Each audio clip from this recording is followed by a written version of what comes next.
My eyes have been soiled. When a TV show is literally, but actually figuratively, but actually kinda literally printing money for your TV network, and then the creator of that show makes another show for your network, it's usually good if people know about it. Otherwise they might go to bed, or connect emotionally with their spouse, instead of continuing to consume those short film compilations that tell them all about the solutions to problems they didn't know they had. So when Futurama was the hot new up-and-coming show, they made some unskippable short films about it, 2 of which have been preserved for us by a YouTube channel called The 14th Doctor. Recorded from KTTV Fox 11 Los Angeles on March 7th, 1999, we have a 20-second spot and a 60-second spot. And also this moment from the SAG Awards when Callista Flockhart got the full Ally McFeel. Was this just normal to do live on stage back then? That's not a whoops I missed your hip, that's a full-on clear the lane I'm about to 5-pin bowl. These promos were taped 3 weeks before Futurama's pilot first aired on Sunday, March 28th. I will show them to you uninterrupted and in their entirety, after which I will obsessively scrutinize every minute detail. The countdown to the future is on. 1. From the creator of The Simpsons. You really want a robot for a friend? Yeah, ever since I was 6. Okay, but I don't want people thinking we're robosexuals. Comes Futurama. Series premiere Sunday, March 28th on Fox. From 30th Century Fox. Trapped by a twist of fate and awakened in a strange new world. My God, it's the future. One man will lose everything he knows. Parents, my girlfriend. I'll never see any of them again. Yahoo! And discover everything he's dreamed of. Tourist. The adventure. Can I do the countdown? Knock yourself out. 10, 9. Okay, we're here. The romance. Strip naked and get on the probulator. The danger. We have you partially surrounded. The future is now. The story that's 1,000 years ahead of its time. From the creator of The Simpsons. Are we gonna fly through space, fighting monsters and teaching alien women to love? Futurama, premiering Sunday, March 28th on Fox. If you want to see these promos in their context, I will link the 14th Doctor's video in the description, along with some time codes of where you can find the promos in the video. The whole thing is 40 minutes of ad breaks recorded from 2 different TV stations. The actual show segments had to be cut out for copyright reasons, but I watched the whole thing and man, do I miss 90s ads. Commercial breaks were just full throttle insanity. I mean, these were the days when they weren't afraid to have their soft drinks inspire reckless vehicular stunts. When the latest flavor of popular fast food meat nugget would entice you to endanger your coworker's life. When a hair product would give a woman a full-on, in the middle of a crowded supermarket. If you think that's great, try the body wash. Today's ads are just lame by comparison. If they really want us to stop hitting that skip ads button, they should bring back whatever the heck this is. The syndicate is watching. I don't know what I just watched, but I'll watch it 100 more times. Let's overthink these Futurama promos. First, I want to start with the bit that inspired me to make this video. In fact, this is why the 14th Doctor linked me the video containing the promos in the first place. Some months ago, I released a video called Futurama's Oldest Mystery Solved. Was Nibbler's shadow in the first airing of Space Pilot 3000?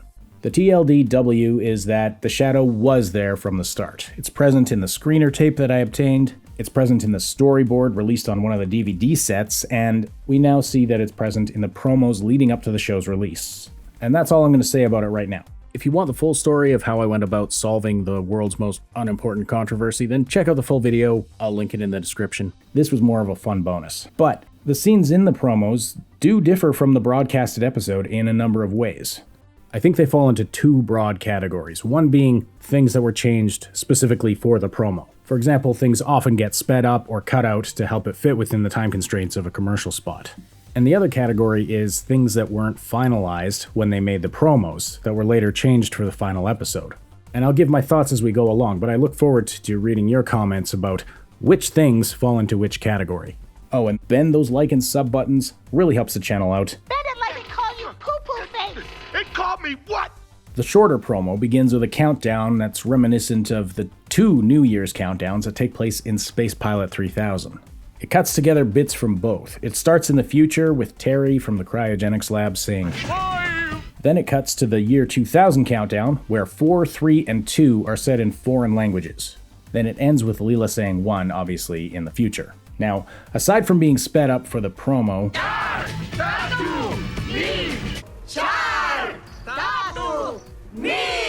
these scenes are pretty much the same, except for a weird number 4 in a circle that was added to the top of the Taj Mahal. I'm confident that this was added for the promo rather than removed from the episode, because I checked my footage from the pilot screener and it's not there. Also, this design doesn't match the show's style at all. It looks like it was photoshopped in by an 8-year-old. It may have been added to make it clear to English speakers that they were watching a countdown, because apparently starting with a 5 and ending with a 1 and immediately preceding this with the word countdown wasn't clear enough. But of course, adding a barely readable 4 in this scene made it clear enough that they didn't feel the need to add a 3 to this scene. Overall, this just seems like a weird decision. In the scene where Fry and Bender become friends at Ozorgnax's pub, the promo version does not have the Slurm poster with Alienese writing. Otherwise, the visuals look identical, but the promo features an alternate take of one of Bender's lines. Okay, but I don't want people thinking we're robosexuals. Okay, but I don't want people thinking we're robosexuals. The minute-long promo starts with the iconic sequence of Fry falling into the cryogenic chamber, passing through time and waking up in the future, but the whole sequence has been drastically sped up and shortened, both by cutting out parts and speeding up the parts that were included. If you know the sequence well, you may also notice that many of the sounds and vocals sound unfamiliar. Fry's yell when he falls into the cryotube is different from the one we hear in the episode. I almost missed this because I did recognize the yell, but I knew it from somewhere else. If you think you know where it's from, let me know in the comments. I will reveal the answer later. After Fry falls into the chamber, the sound of the dial and his shouts from within also differ from the sounds we hear in the episode.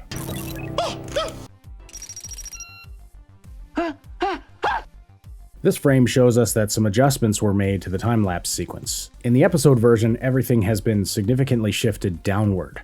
The promo cuts off the top of the cryogenic chamber and shows us more of Fry's hand and beer can. Otherwise, this foreground image of Fry in the cryogenic chamber looks exactly the same, except for Fry's eyes. Yes, there's some misalignment up near the top, but this is better explained by the broadcasted image being slightly stretched out. The eyes are too different in size to be explained by this. Aside from that, they match up perfectly, even down to the foam on the beer can. These additional reflection lines are actually part of the window in the background. That'll become obvious when we look at the camera pullout that happens in a moment. This scene appears to have a far larger color discrepancy than the others we've looked at side by side, which leads me to think that some color correction was applied to make it feel more like a nighttime scene. If I desaturate and cool the color temperature of the image on the left, it starts to match up a lot more closely with the image on the right. It appears that the moment when Fry freezes was originally going to be different. In the promo, we can see they actually animated the beer foam freezing. And while that's happening, we see Fry do this derpy half blink that's not part of a complete blink, and this actually explains the eyes discrepancy we looked at a minute ago. Apparently there was a blink animation, and while they only cut it partway from the promo, they cut it completely from the final episode. And to maintain consistency, or perhaps to make Fry look less derpy, they replaced Fry's eyes on the frames before the blink with his eyes from after the blink. As I was saying though, the promo shows us that they had originally animated the beer foam freezing as Fry visibly fades to his pale frozen color. In the episode, the freezing happens very suddenly and they added a flash to it, which I like. It's a bit punchier, makes it a bit clearer what just happened. And then there's the zoom out before the time lapse, which in the promo is just a simple shrinking of the entire image as a whole. In the episode, they animate the foreground and background separately to give a parallax effect. They also added a shadow to the windowsill and the moon starts in a different place, but the background image of the buildings and stars does appear to be the same. When the promo gets to the final frame of the zoom out, the moon suddenly changes phase and the stars jump around because they went ahead and cut out an entire day-night cycle from the time lapse. Now, I'm not going to analyze every single pixel here to look for other differences. I mean, I'm crazy, but I do have to get a video out eventually. So the final thing I want to point out about this time-lapse is that there's a strange cut during which the flying saucers and their lasers start to fade in and then vanish. A few frames after that, they appear for real and perform a sped-up rendition of their classic destroying the city animation.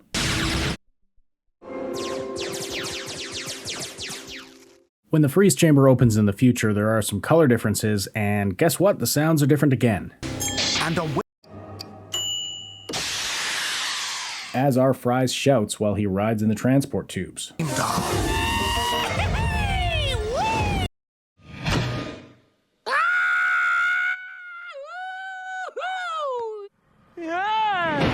As is the sound he makes when he hits the wall when he comes flying out of the transport tube. Frankly, I think the sound they used in the promo here is hilarious. I don't know why they changed it. Now this guy, who mutters about Fry being a tourist, has a completely different voice. Tourist.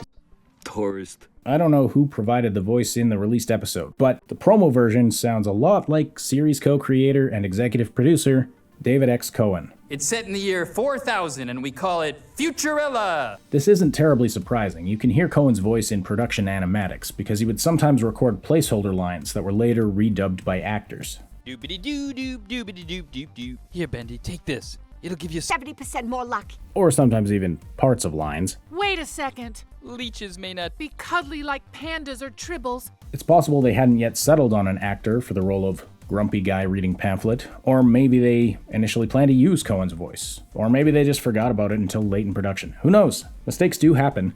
For example, this guy's pamphlet, or whatever he's reading, has a big 2000 on it in the promo. This is not present in the currently available episode or the screener version, although in both cases you can see it a few seconds earlier while the guy is walking away from the transport tube. It looks like this was a mistake that was caught at a late stage. Somebody had drawn a 2000 where there should have been a 3000 or something like that.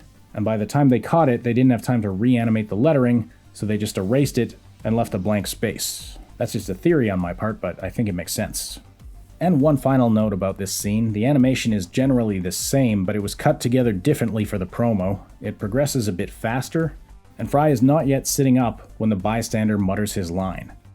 The 60-second promo continues with a rapid-fire montage of moments from the pilot, with a few clips from The Series Has Landed mixed in. Obviously the music is different throughout the whole thing, but for some reason they decided to add a phaser sound effect from the original Star Trek while Fry is on the probulator. Lord, forgive me.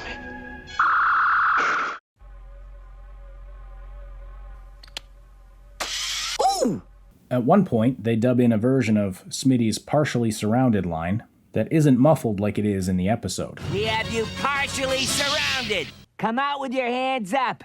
We have you partially surrounded. No! The sound effect of Bender bricking himself is different. Not gonna lie, that's one change I greatly appreciate. And right near the end is one of the strangest changes in the whole thing. This scene, where Fry audibly gulps, is from The Series Has Landed, but Fry doesn't gulp in that scene. They dubbed the gulp sound over some animation that was taken from this line. Robot daughters? Daughters? Very strange. Oh, and that yell from when Fry falls in the cryotube? That's actually taken from The Series Has Landed. It's his reaction yell when he first meets Dr. Zoidberg. That's a full-on turn and clamp. I haven't seen that much Palm the Rock action at a Hollywood gala since the Fresh Prince got handsy with Chris. What better time to tell people about your new thing than while they're trying to watch a different thing? I know what you're all thinking, and yes, the top of Topher Grace's head is cropped. You know what? Why doesn't my car have a third door? When I think of all the sousaphones I've just left on the side of the road. So that's about it. If you notice any other differences or anything else interesting about these promos that I missed, please let me know in the comments. By the way, those names being cast into the mystical void are my Patreon supporters and channel members who got to see this video early. Thank you so much to all of them. Now let's breathe a collective sigh of relief as we put a lid on this Nibbler shadow stuff once and for... Wait, what is that? Well, that can't be real, right? What do you mean that's a screenshot from the show?